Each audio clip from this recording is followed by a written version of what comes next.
నీకోసమే వెయిట్ చేస్తున్నా. నాకోసమా? ఎందుకు? ఏం లేదురా, మనకు కావాల్సిన వాళ్ళు ఒక పూజ కార్యక్రమం చేస్తున్నారు. దానికి నిన్ను నన్ను ఆహ్వానించారు.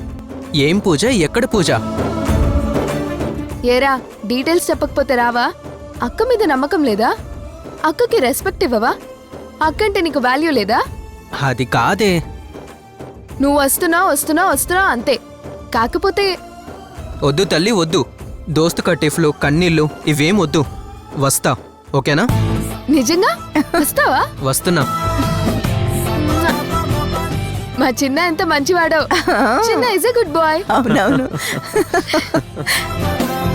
ఇంత చిన్నదానికి అంత ఎక్సైట్ అవుతుందేంటో.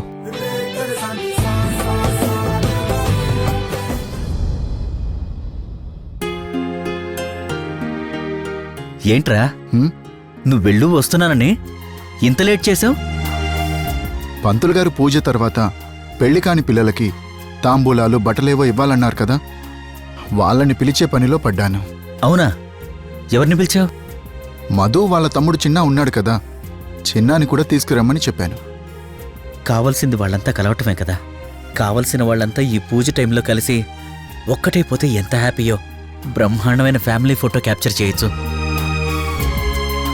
మొత్తం 5 కావాలి. నువ్వు వాళ్ళిద్దరిని పిలిచావు. అయినా నీ పక్కన నన్ను గుర్తించలేదా? నేను బ్రహ్మచారినే కదా, పెళ్లి పెటాకులు కాలేదుగా. అవును కదా, ఎప్పుడు తాడి చెట్టులాగా నా పక్కన తిరుగుతుంటావు కదా. పిల్లాడు పెళ్లి కాలేదు అన్న ధ్యాస నాకు రాలేదురా. ఏంటి వెక్కిరింపులా? ఏం లేదురా, జోక్ చేశా. సరే, ఇంకా 2 కావాలి. వదిన ఒకరిని పిలిచిందన్నావు కదా. పిలిచిందో లేదో. నిండు 100 మాటల్లో వచ్చేసింది. నీ గురించే మాట్లాడుకుంటున్నావు వదిన. ఇది hospital Shiva. Yes I understand.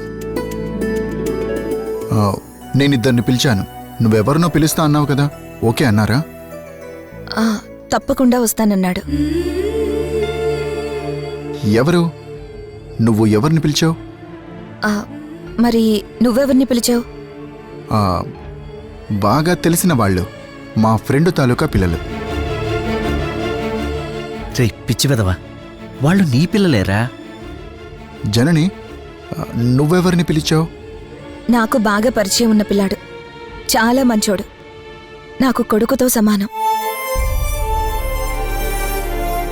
అక్క, నీ కొడుకేనక్క తరుణ్. అయితే ఇంకా 2 కావాలి. అన్నయ్య నన్ను యాడ్ చేసుకున్నాడు. నేను పెళ్లిగాని సన్యాసినే కదా. అయితే ఇక్కడ నేను కూడా బ్యాచులర్నే బాబు. అక్క, నువ్వు నన్ను యాడ్ చేసుకో. కరెక్టే కదా. ఉయ్యాల్లో పిల్లోడిని పెట్టుకుని ఊరంతా వెతికినట్టు నిన్ను మర్చిపోయినంటే.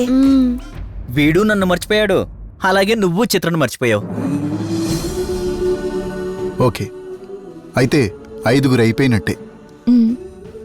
జనని, అందరికీ నువ్వు బట్టలు కొనేసాయి. నాకు సెలక్షన్లవి సరిగా తెలియదు.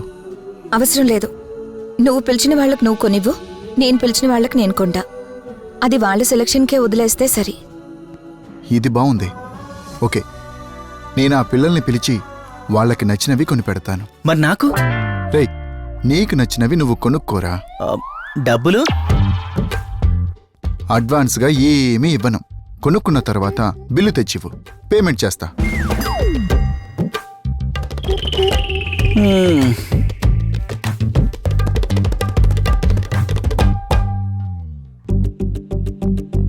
మొత్తానికి 2 కలిసి వాళ్ళ పిల్లలకి వాళ్లే బట్టలు కొనుక్కుంటున్నారు. ఫైనల్ గా సకుటుంబ సపరివార సమేతంగా వాళ్ళ కుటుంబం వచ్చేస్తుంది. చాలా సంతోషంగా ఉంది నాకైతే. చిత్ర, మనకు తెలిసిన వాళ్ళు ఉన్నారు కదా, వాళ్ళకు ఒకసారి ఫోన్ చేసి ఇంటికి రమ్మను. సరే అక్క.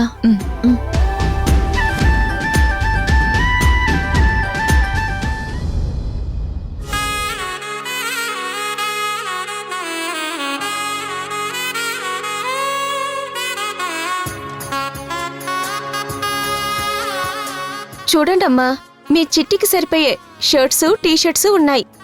సెలెక్ట్ చేసుకోండి. ఇదెలా ఉంటుంది చిట్టి? నా సెలక్షన్ ఏవో గానీ నీకు నచ్చింది నువ్వు తీసుకో.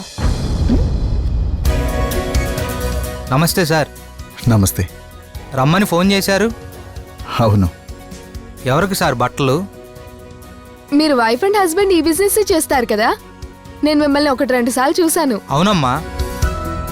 ఇదిగో తనకి ఇతనికి మంచి డ్రెస్సులు చూపించు. నాకు కూడా కావాలి. ఉన్నాయా నా size? All sizes, all models అన్నీ అప్డేటెడ్ సార్. ఆ, నెంబర్ 1 క్వాలిటీ. బ్రాండెడ్ మాత్రమే సేల్ చేస్తాను సార్. ఓ ముందు వీళ్ళిద్దరివి చూపించు. అలాగే.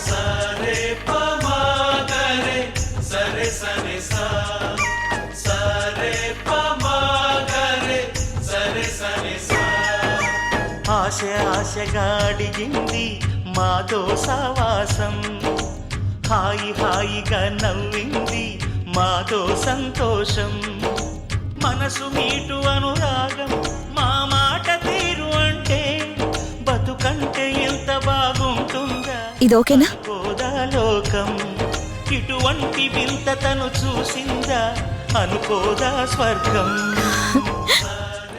ఇది నీకు బాగా నప్పేటట్టుగా ఉంది. మీకు ఓకే అయితే నాకు ఓకే. ఏ అలా కుదరదు.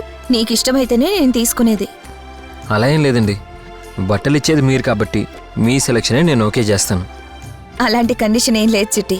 నీకు నచ్చితేనే తీసుకో. కాంప్రమైజ్ అయ్యి ఓకే చెప్పాల్సిన అవసరం ఏం లేదు. సరేనా? చూడు.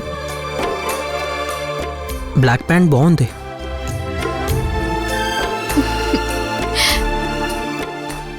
ఇది ఓకేగా ఉంది డాడీ, కాకపోతే ప్రైస్ చాలా ఎక్కువ. ఇంకోటి ఇదిగో ఇది కూడా చాలా బాగుంది చూడమ్మా. ఆ, ఇది బాగుంది, కానీ దీని రేట్ కూడా ఎక్కువే. ఇది చూడవే, నాకు బాగుంటుంది. నీకేది నచ్చితే అది తీసుకోరా. చూడండి, మీరు ఫుల్ సాటిస్ఫై అయ్యిందే తీసుకోండి. రేటు దగ్గర కాంప్రమైజ్ అవ్వాల్సిన పనేం లేదు. రేటు విషయం మీరు మర్చిపోండి. డ్రెస్సులు మాత్రమే సెలెక్ట్ చేసుకోండి. ఇన్నేళ్ళు ఇలా అనే డాడీ నా దగ్గర లేక నేను చాలా బాధపడేదాన్ని.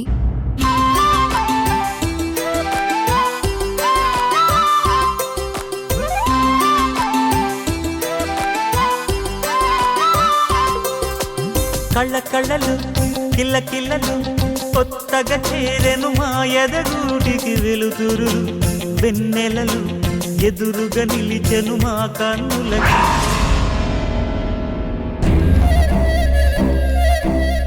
నిజంగా జనని చాలా తెలివైంది.